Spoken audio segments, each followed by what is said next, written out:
Hello guys. तो दोस्तों आज बात करते हैं कि आयुष्मान सीपीएफ स्कीम में जो नया अपडेट है और इसके तहत हम कैसे कैशलेस ट्रीटमेंट का सुविधा ले सकते हैं और कहाँ से ले सकते हैं और इसके लिए क्या क्या कागजात की जरूरत होगा। तो दोस्तों शॉर्ट में आपको मैं बताऊंगा, थोड़ा ध्यान से सुनिए, स्किप ना करें ताकि आपको पूरा नॉलेज का मिल जाए। तो दोस्तों कैशलेस ट्रीटमेंट के लिए देश भर में दोस्तों हर राज्य के हर जिले में उपलब्ध सूचीबद्ध अस्पताल में कैशलेस ट्रीटमेंट की सुविधा लिया जा सकता है।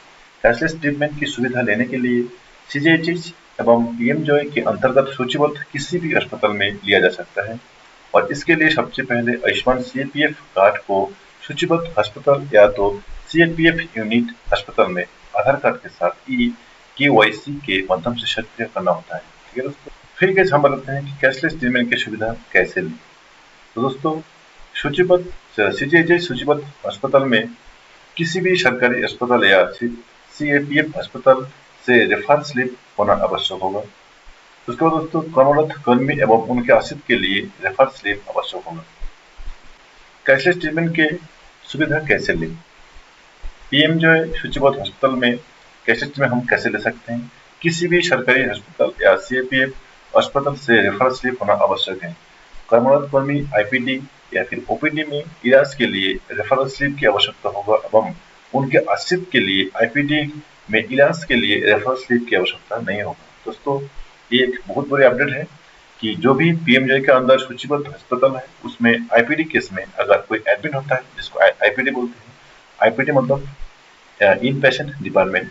मान लीजिए कोई आश्रित किसी भी सीपीएफ कर्मी के आश्रित एक दिन दो दिन के लिए एडमिट होता है किसी इलाज के लिए, तो उस मामले में रेफरल स्लिप का आवश्यकता नहीं होता है।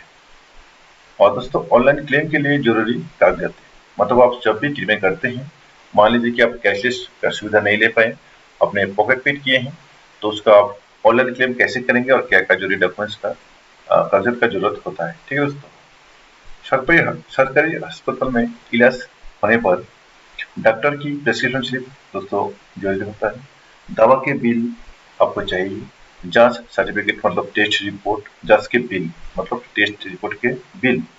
ठीक है दोस्तों, उसके बाद दोस्तों अगर एडमिट होता है आईपीडी केस में डिस्चार्ज सर्टिफिकेट भी चाहिए।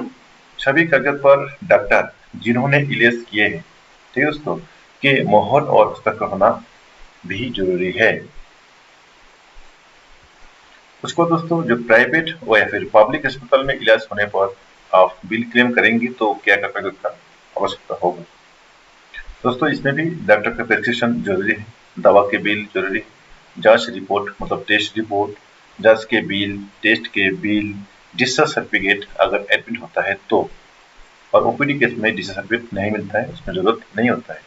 और इमरजेंसी सर्टिफिकेट, ठीक है दोस्तों, अगर दोस्तों इमरजेंसी में आपने इलाज किए हैं तो इमरजेंसी सर्टिफिकेट आपको होना जरूरी है। और इमरजेंसी सर्टिफिकेट अगर होता है तो दोस्तों रेफरल का कोई भी आवश्यकता नहीं होता है। ठीक है दोस्तों, अगर इमरजेंसी केस नहीं है तो दोस्तों आपको रेफरल स्लिप लेना होता है। और रेफरल स्लिप दोस्तों किसी भी गवर्नमेंट हॉस्पिटल या फिर सीपीएफ यूनिट हॉस्पिटल से लिया जा सकता है। तो दोस्तों सभी कागजात में डॉक्टर जिन्होंने इलाज किए हैं के मोहर और हस्ताक्षर होना जरूरी है। ठीक है दोस्तों, उसको दोस्तों कि रेफरल स्लिप की जरूरत है या फिर नहीं है, मतलब किस केस में जरूरत है और किस केस में जरूरत नहीं है।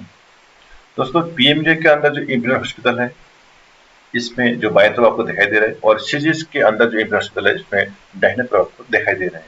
तो एक नंबर में है कि आश्रित के लिए आईपीडी में इलाज के लिए रेफरल स्लिप की जरूरत नहीं है। ठीक है दोस्तों, दूसरा नंबर है कि ओपीडी में इलाज के लिए रेफरल स्लिप की जरूरत होगा, चाहे वो आश्रित है या फिर कर्मरत कर्मी खुद है। कर्मरत कर्मी के लिए ओपीडी आईपीडी में इलाज के लिए रेफरल स्लिप की आवश्यकता होगा, मतलब जो सर्विस पर्सनल है इनका ओपीडी और आईपीडी, मतलब पीएमजे के अंदर जो इंपीरियल हॉस्पिटल है इसमें जो कर्मरत कर्मी है इनको ओपीडी या फिर आईपीडी में कहीं भी इलाज कराए तो रेफरल स्लिप की आवश्यकता होगा। ठीक है दोस्तों, उसको दोस्तों सीजीएच के अंदर जो इंपीरियल हॉस्पिटल है इसमें कर्मरत कर्मी एवं आश्रित सभी के लिए रेफरल स्लिप की जरूरत होगा। ठीक है दोस्तों, इमरजेंसी केस में रेफरल स्लिप की कोई भी आवश्यकता नहीं है। दोस्तों इमरजेंसी केस में आप किसी भी हॉस्पिटल में ट्रीटमेंट कर सकते हैं, क्योंकि सबसे पहले आपको इलाज करना आवश्यकता होता है और लाइफ को बचाना एक जरूरी होता है। तो इसमें इस इमरजेंसी केस में रेफरल स्लिप का कोई भी जरूरत नहीं होता है और इमरजेंसी केस में आप किसी भी हॉस्पिटल में, चाहे वो प्राइवेट हो, पब्लिक हो या फिर गवर्नमेंट हो, कहीं भी आप इलाज करा सकते हैं। ये दोस्तों, और इमरजेंसी केस में इलाज होने पर दोस्तों क्या क्या डॉक्यूमेंट्स आपको लाना होता है। मान लीजिए आप इमरजेंसी केस में ट्रीटमेंट किए और पॉकेट पेड किए हैं, तो आपको बिल ऑनलाइन क्लेम करना होगा। तो उस टाइम आपको क्या क्या डॉक्यूमेंट्स का जरूरत हो सकता है।